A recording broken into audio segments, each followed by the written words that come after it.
जय श्री राधे कृष्ण दोस्तों, जय महादेव। श्रावण मास महात्म्य कथा में कल के अध्याय में हमने एकादशी व्रत की विधि को जाना था।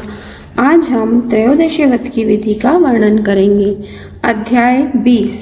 भगवान श्री सदाशिव ने कहा, हे सनत कुमार, अब मैं तुम्हें त्रयोदशी व्रत की विधि के कार्य के संबंध में बतलाऊंगा। उस दिन कामदेव की 16 उपचारों से पूजा करनी चाहिए।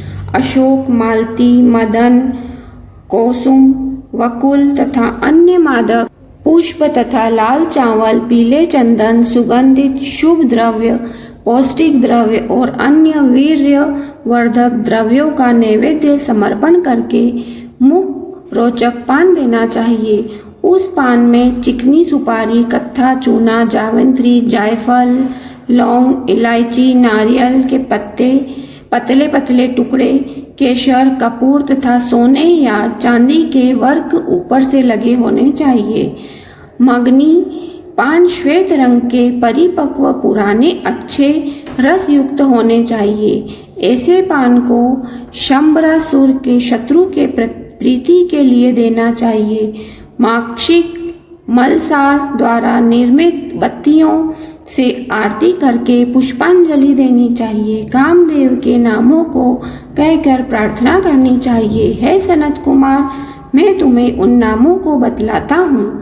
सर्वोपमान सौंदर्य प्रद्युमन नामक भगवान श्री कृष्णचंद्र जी महाराज के पुत्र मणिकेतन, कंदर्भ, अनंग, मन्मथ, कामात्म संबुद्ध, झषकेतु तथा मन मनोभव, जिसके वक्ष स्थल में रति के पीन, कठिन ऊपर को उभरे हुए स्तनों पर कस्तूरी द्वारा निर्मित पत्रावली के चिन्ह आलिंगन करने मात्र से ही सुशोभित होते हैं।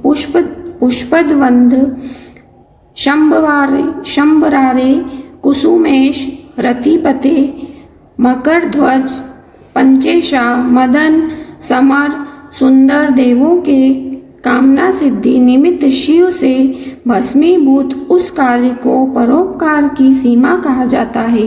विषय में आप ऋतु वसंत के निमित्त मात्र सहायक है।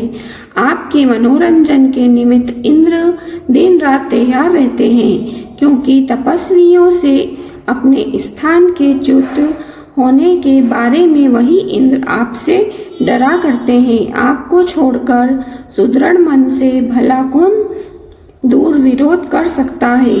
आपको छोड़कर परब्रह्मानंद तुल्य अन्य आनंददाता कौन है?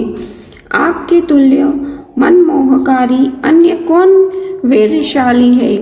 आप अनिरुद्ध भगवान श्री कृष्णचंद्र जी महाराज के पुत्र सूर प्रभु, मलयांचल, संबुद्ध, चंदन तथा अगरू से सुगंधित हैं। संसार को विजयी करने में दक्षिण दिशा की मलय वायु आपकी सहायिका है।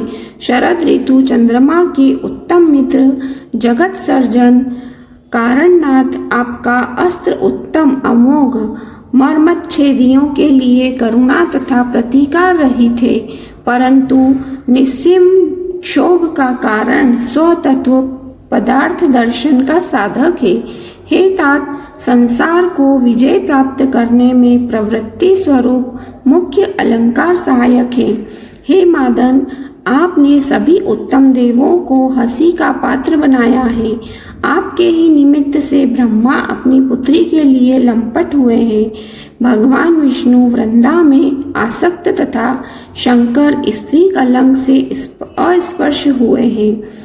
इंद्र ने अपनी सत्ता में रहकर गौतम की पत्नी अहिल्या के संग दुष्कर्म में निरत हो बहुत काल व्यतीत किया। चंद्रमा ने बलात्कार द्वारा बृहस्पति की पत्नी का अपहरण किया तथा बारंबार विश्वामित्र को कितने तपोभ्रष्ट किए। हे वत्स, इन मुख्य लोगों को कहा है, अधिक कहने में लाभ क्या है? हे काम मदन, इस संसार में बिरले ही जितेंद्रिय ब्राह्मण मिलेंगे जिन्हें आपने वशीभूत न किया हो। भगवान, आप इस पूजा से सुप्रसन्न हो। श्रावण शुक्ला तेरस के दिन कामदेव से अमित हो जाने से प्रवृत्ति मार्गी लंपट जीवों को आप अत्यंत वीर्य तथा पुष्ट देते हैं और निवृत्ति मार्ग में लगे हुए निरत जीव के काम रूपी विकार को हर लेते हैं। कामी के लिए रमणीय ऊपर उठे स्तनों वाली तथा कमल नेत्र वाली शरद ऋतु जन्य पूर्ण चंद्रमा समान रश्मि मुख वाली तथा गंभीर नाभि वाली केले के तुल्य जांघों वाली गुप्त गुल्फ वाली चाल में गज की तरह मंद गामिनी पीपल के पत्ते के तुल्य कामागार योनि वाली अधिक शोभायमान बड़ी श्रोणी वाली शंख तुल्य गले वाली बड़े जंघनों से सुशोभित बिंब फल तुल्य होठों वाली सिंह तुल्य कटी वाली नाना अलंकारों से वशीभूत और मन में रम जाने वाली नव युवतियों से श्रावण शुक्ल पक्ष त्रयोदशी के दिन अर्चित होकर चिरायु गुण संपन्न सुखदायी श्रेष्ठ संतान देते हैं। हे तात, अब तुमसे मैं त्रयोदशी के कार्य को कहता हूँ, सुनो। मैंने जो तुमको अष्टमी के दिन का परित्रारोपण बतलाया है, यदि मनुष्य उस दिन न कर पाए तो भगवान सदाशिव के प्रीत्यर्थ चतुर्दशी के दिन कर लेना चाहिए। देवी तथा विष्णु तुल्य ही पवित्रा का निर्माण करना चाहिए। केवल प्रार्थना तथा नाम भेद की कल्पना करनी चाहिए। विकल्प से यहाँ जो विष्ट पाता है उसे मैं अब तुम्हें बतलाता हूँ। 11, 38 या 50 तार बराबर की ग्रंथियों वाला समान मध्य भाग का पवित्रा बनाना चाहिए। ये 12 अंगुल 8 अंगुल प्रमाण के होने चाहिए या विस्तार से बनाकर शिव प्रीत्यर्थ समर्पण करना चाहिए। बाकी विधि पहले के समान ही है। हे महामुने, यूं करने मात्र से मनुष्य अंत में कैलाश को जाता है। हे सनत कुमार, मैंने तुमको यह पूजा विधि बतलाई है। अब तुम और क्या जानना चाहते हो?